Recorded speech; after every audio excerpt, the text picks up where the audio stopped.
खबरों का सिलसिला लगातार जारी रहेगा। उससे पहले आपको ले चलते हैं भोपाल, जहां पर कृषि नवाचार संवाद कार्यक्रम में सीएम डॉक्टर मोहन यादव मौजूद हैं। आइए जोरदार तालियों से माननीय मुख्यमंत्री जी का हम सब स्नेहवर और आत्मीयवत स्वागत और अभिनंदन करें। जो परिश्रम से, पराकाष्ठा से माननीय प्रधानमंत्री जी की सोच को जमीनी फलीभूत कर रहे हैं। इस श्रृंखला में आइए हम आग्रह करें हमारे युवा आयोग के ऊर्जावान अध्यक्ष आदरणीय श्री प्रवीण शर्मा जी से कि आप आए और मध्य प्रदेश के माननीय मुख्यमंत्री जी को हम एक विशिष्ट स्मृति चिन्ह, जहां किसान बात करें बैतूल के खेत में कैसे तकनीक का, नवाचार का उपयोग करके, एक बार तालियां इस भाव के लिए होनी चाहिए जोरदार, जो हमारा मध्य प्रदेश का किसान वैज्ञानिक खेती को बढ़ावा देकर माननीय मुख्यमंत्री जी, माननीय प्रधानमंत्री जी की प्रेरणा से आज मध्य प्रदेश के किसान को एक नवाचार का पल है। आइए हम आग्रह करें इस श्रृंखला में एक बार पुनः युवा आयोग के प्रदेश के हमारे अध्यक्ष जी से कि आप आए और हमारे ऊर्जावान और यशस्वी खेल मंत्री, खेल युवा कल्याण मंत्री आदरणीय श्री विश्वास कैलाश सारंग जी को भी हम जोरदार तालियों के साथ उनका भी हम स्नेहवत और आत्मीयवत अभिनंदन और स्वागत करें आज के इस पावन कार्यक्रम में। आज का ये कार्यक्रम में आप सबको बता दें, इस कार्यक्रम में कृषि विद्यार्थी के अलावा कृषि स्टार्टअप प्रतिनिधि, युवा सरपंच, कृषि शोधकर्ता, कृषि क्षेत्र में काम करने वाले प्रभावशाली युवा और कृषि प्रभावक मौजूद है। माननीय मुख्यमंत्री जी की प्राथमिकता है कृषि और एक किसानों के कल्याण के लिए जो दृढ़ संकल्पित हैं, और उसी भाव को लेकर यह कार्यक्रम। आइए सर्वप्रथम आज के इस कार्यक्रम के परिचय और इसके विषय में आप तक बात करने के लिए हम माननीय खेल युवा कल्याण एवं सहकारिता मंत्री जी से हम आदरपूर्वक आग्रह करें आपकी तालियों के साथ स्वागत उद्बोधन के लिए आज के इस पावन कार्यक्रम में। माननीय मंत्री जी से सादर आग्रह, एक बार आपकी जोरदार ताली बजनी चाहिए। वह मिट्टी का मान है, वो सिर्फ किसान नहीं बल्कि भारत की पहचान है। बोलिए भारत माता की, भारत माता की, भारत माता की। आज के इस कार्यक्रम में हमारे बीच में उपस्थित मध्य प्रदेश के यशस्वी मुख्यमंत्री डॉक्टर मोहन यादव जी, हमारे युवा आयोग के अध्यक्ष आदरणीय प्रवीण शर्मा जी, इस सभागार में उपस्थित सभी विभिन्न कृषि महाविद्यालय के फैकल्टी मेंबर्स और कृषि विज्ञान से जुड़े हुए सभी छात्र, कृषि वैज्ञानिक, सभी महानुभाव। ये बात सही है कि यदि इस देश को, इस प्रदेश को विकसित होना है तो हमारा मूल आधार कृषि ही है। आदि अनादि काल से इस देश की किसी भी व्यवस्था की हम बात करें, उसमें यदि अव्वल कोई है तो वो कृषि ही है।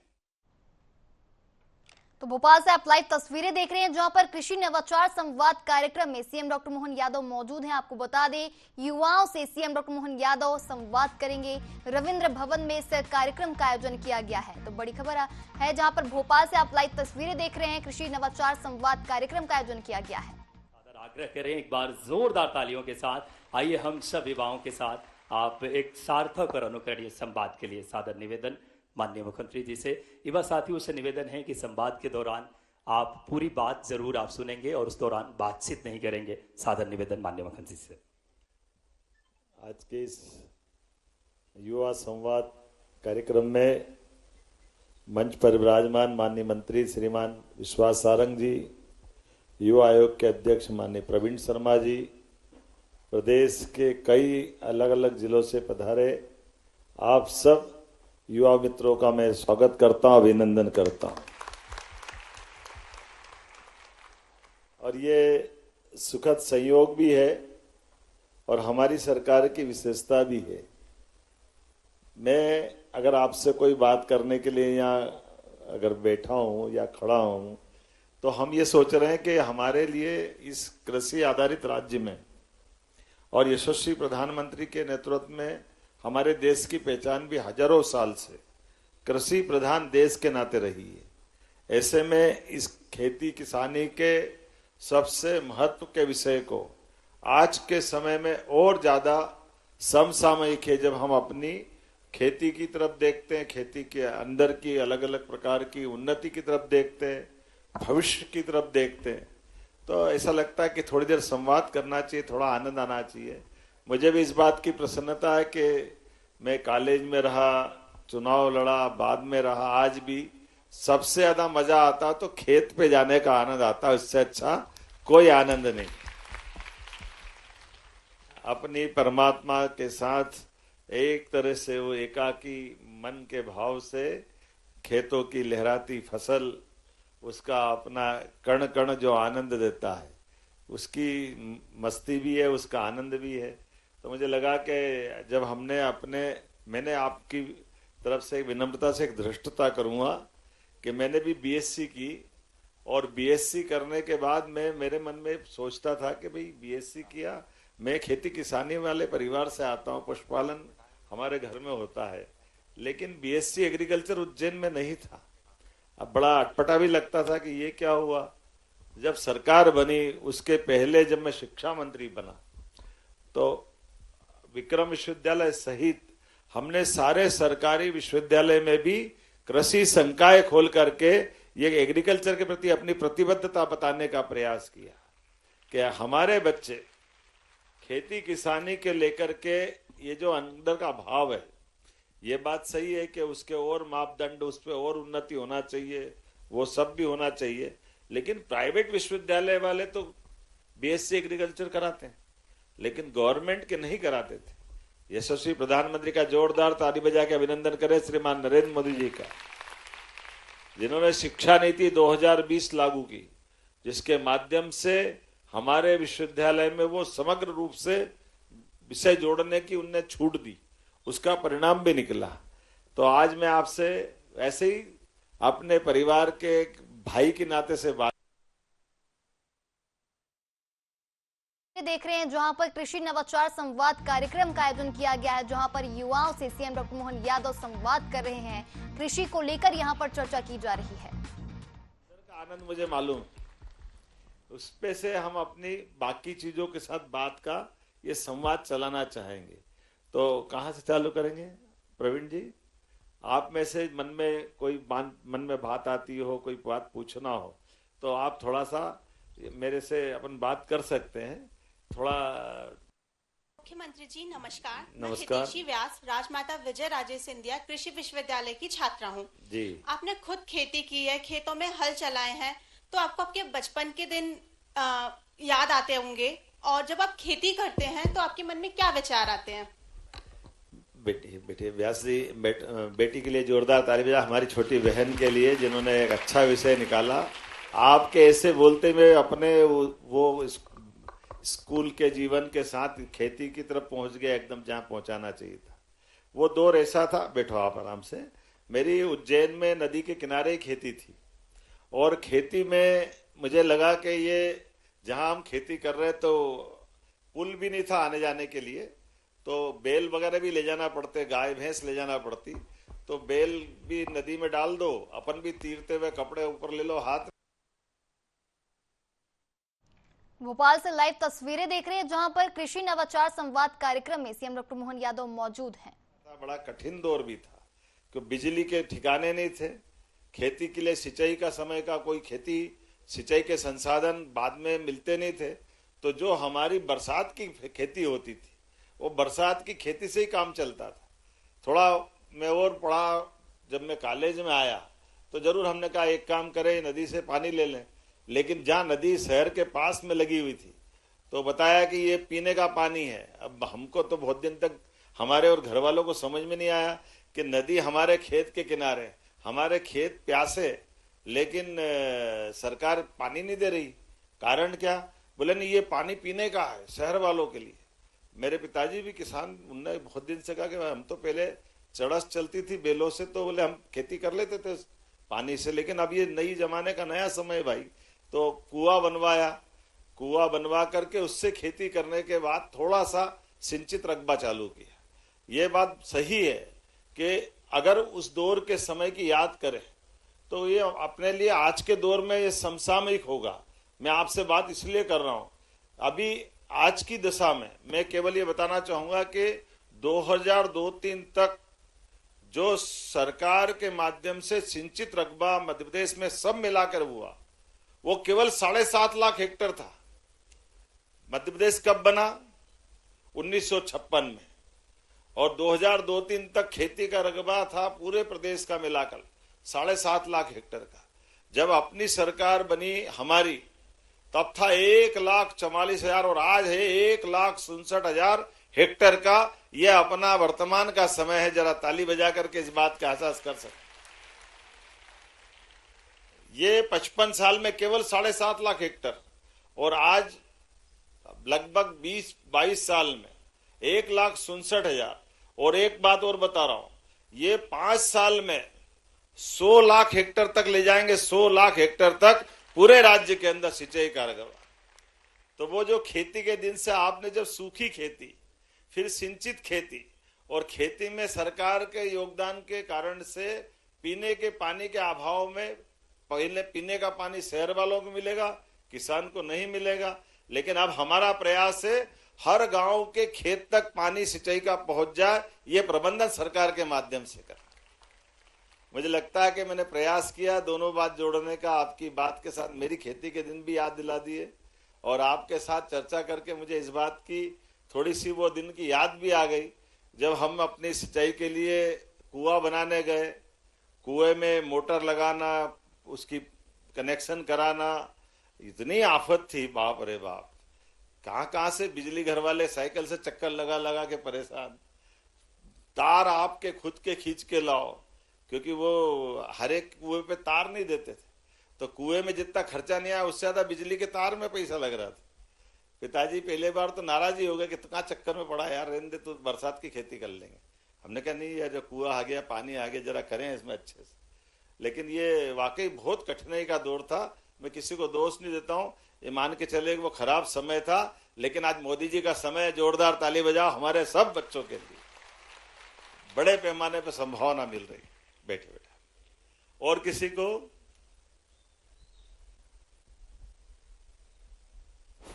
छोटे साहब पटेल, बनखेड़ी और कृषि के कटोरे, जिला नर्मदापुर से आया हूं। माननीय मुख्यमंत्री जी, आज बहुत से युवा खेती में कैरियर नहीं मानते। यदि कोई युवा आपसे पूछे कि मैं मुख्यमंत्री जी मैं खेती में क्यों आऊं, तो आपका जवाब क्या होगा? देखिए, मेरे से अगर कोई कहेगा कि वो खेती में क्यों हूं, तो मैं तो स्वागत करूंगा। ये बात सही है। जैसे आप बैठो, अभी में से आप में से ही मैं पूछता हूं, हम में से खेती किसानी वाले परिवार से कितने लोग आए? हाथ कर। करीब करीब सबने उठा दिए, कुछ ही बचे। अच्छा चलो नीचे रखो। अब आप में से किसान कौन बनना चाहते हैं? हाथ खड़े करो जो किसान बनना चाहते हैं। अब एक को माइक दे दो, ये किसान क्यों बनना चाहते भैया, इनको दे दो। इधर इधर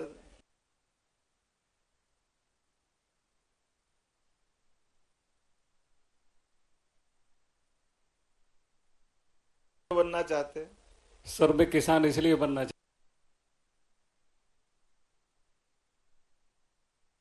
एक्चुअली सर अभी जो खेती हो रही ना, वो एक्चुअली जैविक खेती नहीं हो रही है। और जैविक खेती के लिए मैं किसानी करना चाह रहा हूँ, क्योंकि जो खाने में आ रहा है ना, उससे बहुत सारी बीमारी भी हो रही हैं। बहुत अच्छा, इनके लिए ताली बजाओ। इनने प्राकृतिक नेचुरल के साथ जैविक खेती की बात। अब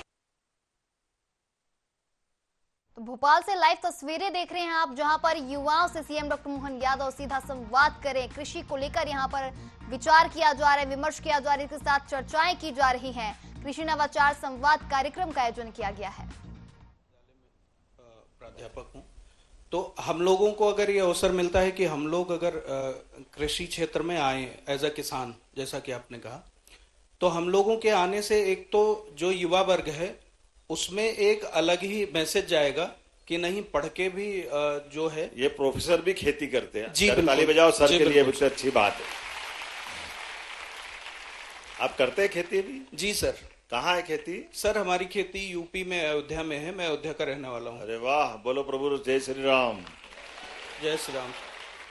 तो सर वहां पर हम लोगों की खेती है, और किसानों में एक चीज जो है, जो वर्षों से चली आ रही है परंपरा, कि अगर कोई भी नवाचार कर रहा है तो एक को देख के फिर धीरे धीरे वो बिल्ट ही, वो चाहे जैविक के लिए नवाचार हो या किसी पर्टिकुलर क्रॉप का हो। जैसे अगर एक किसान ने गन्ने का उत्पादन शुरू किया तो देखते देखते वो पूरा जनपद गन्ना उत्पादन में बहुलता का जनपद बन जाता है। तो इस तरह से अगर पढ़े लिखे लोग, पढ़े लिखे जो कृषि के युवा हैं, उनका आह्वान हो, वो अगर कृषि में आए तो बिल्कुल दिशा और दशा दोनों बदली जा सकती। बहुत अच्छा, जरा जोरदार ताली बजा के बताए सर के लिए। मैं तो आपका यही प्रशंसा कर रहा हूं कि अपने लिए भी कहता हूं, मैं भले मुख्यमंत्री बना हूं, मुख्यमंत्री था तब तक टूरिज्म चेयरमैन, यूडीए चेयरमैन या विधायक था, मैं अपने खेत पे जरूर जाता था। अभी भी कोशिश करता हूं, अपने खेत में नहीं, अपने राज्य के किसी भी किसान के साथ।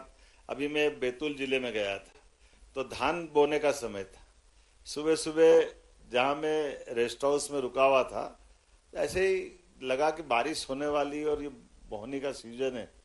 तो हमने सामने पूछा कि ये कहाँ हो रही बोनी? बेल से। तो उन्होंने कहा वो एक दूर जगह है। तो हमने कहा जरा वहाँ चलते हैं। वहाँ जाकर के धान बोने का, धान का मेरा अनुभव पहली बार का था, लेकिन धान बोने का इतना आनंद आया, क्योंकि हमारे यहाँ तो गेहूं, चना या बाकी सोयाबीन वगैरह होती, लेकिन धान के अंदर, पानी के अंदर जाकर के और धान लगाना बड़ा मजा आता है। लेकिन ये बात सही कि हमारे किसान अपने अपने ढंग से खेती करते हैं, उसका मजा अलग है। अब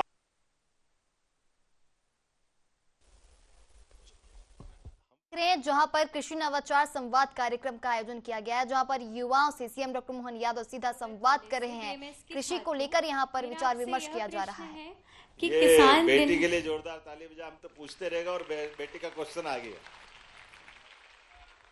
ये है आधुनिक समय, अवसर ऐसे ही निकालना पड़ता, समय प्रतीक्षा नहीं करता है ना।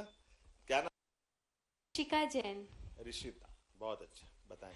मेरा आपसे यह प्रश्न है कि किसान दिन रात मेहनत करता है, लेकिन उसकी असली चुनौती आमदनी और सही दाम।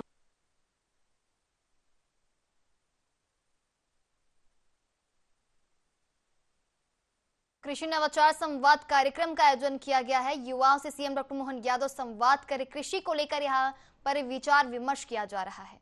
के लिए हमको केवल खेती किसानी की फसल पे निर्भर नहीं रहना पड़ता है।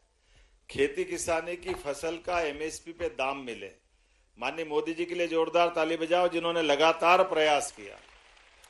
आपको जानकारी है अभी गेहूं क्या भाव खरीदा अपन ने? कौन बताएगा? क्या भाव खरीदा है? 2625। और एमएसपी में क्या भाव था गेहूं? सरकारी खरीद का न्यूनतम मूल्य क्या था? 2585। कितना? और अपन ने भाव क्या दिलाया? उसके पहले क्या भाव था मालूम है? 2375। तो 2375 में हमने भाव दिया, बोनस लगाया उसमें 175 रुपए का। तो ये हमारा गेहूं हो गया हमारे पास 2500 रुपए का। उसके पहले जब हमारी सरकार बनी तब सरकारी दाम था 2250। कितना था? और 2250 में 150 रुपए कुंटल हमने बोनस दिया, तो 2400 रुपए खरीदा। हमारे कुल तीसरा साल आया। हर बार हम एमएसपी पे तो खरीदते ही है, लेकिन एमएसपी पे बोनस अलग से देते हैं। इसलिए पूरे देश में सबसे ज्यादा गेहूं किसी ने खरीदा तो मध्य प्रदेश सरकार ने खरीदा। हमें इस बात की प्रसन्नता। और धीरे धीरे करके केवल ये नहीं, सोयाबीन में भी भावांतर दिया। भावांतर अर्थात आप मंडी में बेचाओ जो बेचना, लेकिन बीच का जो गैप का अंतर है एमएसपी का, वो आपके खाते में हमने डलवाया। पूरे देश में एकमात्र राज्य मध्य प्रदेश था जिसने भावांतर योजना लागू कराने का काम किया। लेकिन जो बेटी ने पूछा, केवल बेटा फसल नहीं, किसान की आमदनी और काय से होती है। किसान की आमदनी अगर वो पशुपालन करता है तो दूध से भी होती है। अगर वो और दूसरा बकरी पालन, मुर्गी पालन, मत्स्य पालन, अपने लिए अलग से कुछ न कुछ, आजकल तो शहद के आधार पर भी फसल में, आप तो एग्रीकल्चर बीएससी एग्रीकल्चर वाले विद्यार्थी हैं, आप सभी बहुफसली बात भी करते हैं कि हमारे पास लागत कम हो और फसल अच्छे से हो जाए, तो बहुफसली भी लगाते ना सिस्टम से। तो बेटी ने अच्छा प्रश्न किया, इसके लिए जोरदार ताली बजाओ, बहुत अच्छी। बैठो बैठो। अब कौन बोल रहा है, जरा माइक देना। नमस्ते सर, मेरा नाम शिवांकुर गुप्ता है। जी। मेरा एक स्टार्टअप है ट्रैक्टर ज्ञान, जिसमें हम किसानों को जो खेती जैसे ट्रैक्टर्स होते हैं, मशीनरी होती है, उनकी पूरी जानकारी उपलब्ध कराते हैं। इसका स्टार्टअप है आपके पास? बिल्कुल सर, 10 साल हो चुके हैं इसको। अरे जोरदार ताली बजाओ यार। क्या नाम बताया आपने? मेरा नाम शिवांकुर गुप्ता है। शिवांकुर गुप्ता। हाँ जी। तो आप ट्रैक्टर ज्ञान। नहीं, ट्रैक्टर ज्ञान तो समझ में आ गया। हाँ जी। ये संज्ञान कहाँ से आया आपको, मैं पूछ रहा हूँ। सर मेरे पिताजी जो हैं वो ट्रैक्टर डीलर थे सन 1998 से। अब आ गया ध्यान। हाँ जी। मतलब परिवार में ट्रैक्टर का व्यवसाय। हाँ जी। तो सर मैंने जो है SGSITS इंदौर से अपनी पढ़ाई पूरी की, और उसके बाद जो है वो। आप कैसे करते हो, क्या करते हो उसमें? सर इसमें tractorgyan.com हमारी वेबसाइट है। इस पे कोई भी किसान जो नया ट्रैक्टर लेना चाहता है या फार्म मशीनरी लेना चाहता है, तो वो सर्च करता है कि मुझे कौन सा ट्रैक्टर लेना चाहिए। तो जब वो हमारी वेबसाइट पे आता है तो ट्रैक्टर के स्पेसिफिकेशन के कितना HP है, कितना CC है, कितना सिलेंडर है, ऐसे वो पूरी जानकारी मिलती है हर कंपनी के ट्रैक्टर की। और फिर वो तुलना भी कर सकता है। अगर उसको 2 ट्रैक्टर में कंफ्यूजन है कि उसे कौन सा लेना चाहिए, तो वो आपस में तुलना भी कर सकता है उसकी। तो इस तरह के सर जो स्टार्टअप है वो कार इंडस्ट्री में, बाइक इंडस्ट्री में बहुत पहले से, पर ट्रैक्टर में कोई नहीं कर रहा था। तो हम यार आपका अच्छा मन गया, जोरदार ताली बजाओ गुप्ता जी के लिए। आपके लोगों ने लाभ लिया इस स्टार्टअप का? सर बिल्कुल। अगर मैं जो अभी फाइनेंशियल ईयर कंप्लीट हुआ है उसके नंबर्स की बात करूं तो 78 करोड़ से ज्यादा हमारे इंप्रेशन थे। हमारा सोशल मीडिया पे सर 14 लाख से ज्यादा फॉलोअर हैं, और लगभग पिछले साल के राज्य में कि देश भर में? पूरे देश भर के किसानों को हम केटर करते हैं सर। हमारा जो प्लेटफॉर्म है वो अभी 2 भाषाओं में है, इंग्लिश और हिंदी। हम इसमें जल्द बहुत सारी नई नई भाषाएं भी जोड़ रहे हैं। और मेरा सर आपसे सवाल था, जैसे आपने बताया कि आपका खेती का जो। हाँ जी सर, कुछ पूछ रहे हैं आप? नहीं, मैं तो ये सोच सोच के परेशान हूँ कि देखो खेती के अंदर अभी कृषि यंत्रों की बात हो। हाँ जी। ट्रैक्टर की एजेंसी आपके पिताजी की थी। हाँ जी। और आपने उसके अंदर से ट्रैक्टर खरीदने के लिए भी एक अवसर देने के लिए बिल्कुल उसमें मदद का प्लान बनाया। हाँ जी। तो ये हमारे उस विषय के अंदर जाने की जितनी गहराई से जाएंगे, यही तो किसानों का भला होगा। जोरदार ताली बजाओ आपके इस अच्छे भाव के लिए। Thank you so much sir. क्योंकि आम तौर पर बुरा।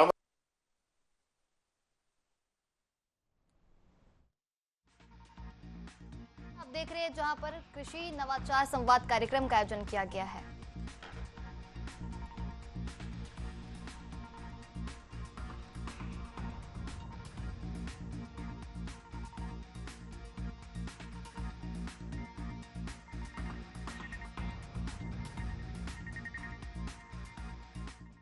काम पड़ रहा है। हाँ जी। ये सोचने का मौका दे रहे हैं, अच्छी बात है। तो सर इसके पीछे का भाव यही था स्टार्ट करने का। इसके पीछे भी एक बहुत रोचक कहानी है। मैं तो सर दूसरे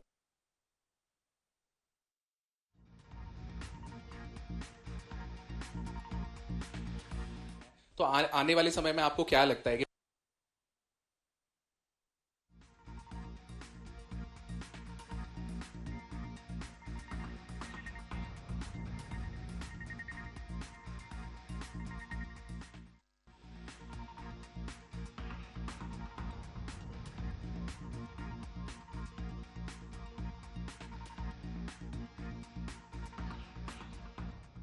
मुख्यमंत्री जी, माननीय खेल मंत्री जी और माननीय युवा आयोग के अध्यक्ष महोदय, कि हाँ हमारे राज्य के अंदर ये और आगे बढ़ना चाहिए। और जैसे आपको मैं वैसे अब आपसे तो अपनी बात हो गई, दूसरे से मैं बात पूछना चाहता हूं कि हम अपने किसानी करने के व्यवसाय से जुड़ते जुड़ते किसान की वास्तव में भूमिका क्या है, किसान की खेती करने का जो भाव है, दुर्भाग्य से जैसे अभी मैंने हाथ खड़े करवाए थे तो हमारे में से किसानी परिवार वाले 90% से ऊपर मित्रों ने हाथ खड़े करे, लेकिन जब खेती किसानी करने की बात है तो उसका परसेंटेज फर्क पड़ गया। तो ये क्यों होना चाहिए? हमारे घर के अंदर हम आते जिस परिवार से, तो उसका हमारा और लगाव बढ़ना चाहिए। तो हम डॉक्टर बने, वकील बने, इंजीनियर बने, जो भी बने, लेकिन खेती किसानी से जरूर, जैसे प्रोफेसर ने कहा कि मैं आज भी खेती पे, और मैं खुद भी इस बात का प्रयास करता हूं, तो जो हमारी जड़ें हैं वो जड़ें कभी टूटना नहीं चाहिए, वो हमारा लगाव लगातार रहना चाहिए।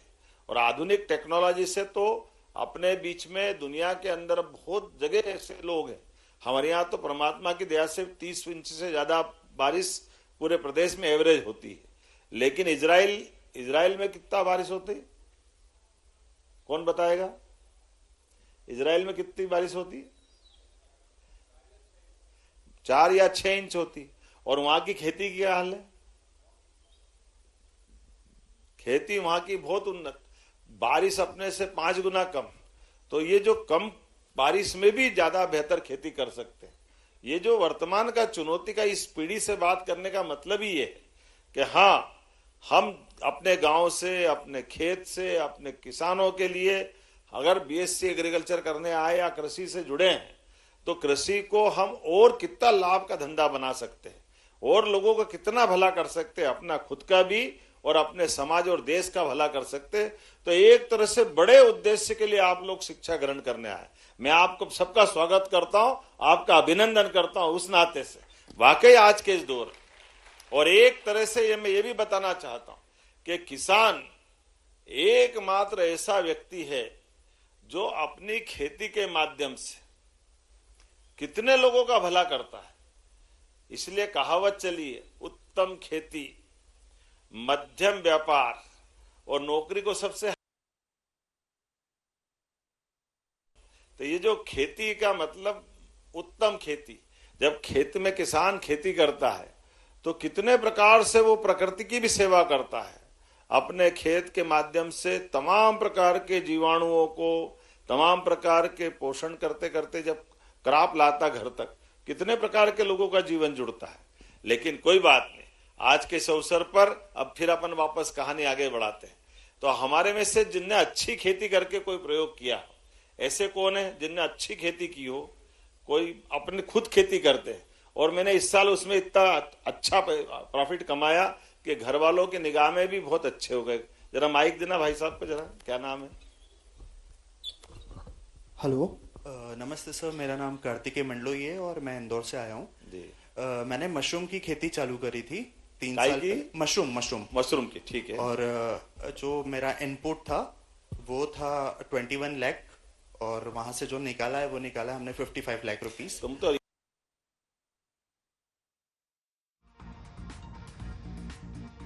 खुल के सबको बताओ तो मालूम पड़े। 21 लगाए और 55 निकाले। जोरदार ताली बजाओ, ये आगे सामने। और सर उसके बाद कितने बीघा में करी थी? सर वो रूम में करी थी हम लोग ने।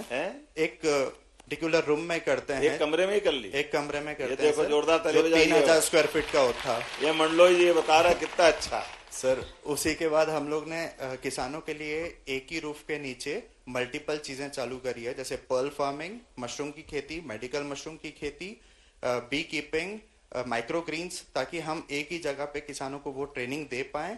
और ये सब चीजें तब दिमाग में आई जब मैंने अपनी गवर्नमेंट जॉब छोड़ के मशरूम की खेती चालू करी। अच्छा, गवर्नमेंट जॉब छोड़ी? हाँ जी सर। ये जोरदार, ये खेती वाले अब इस प्रकार से बुला रहे हैं, बहुत अच्छा। एक साल में कितना कमा लेते हो? सर अभी हम लोग ट्रेनिंग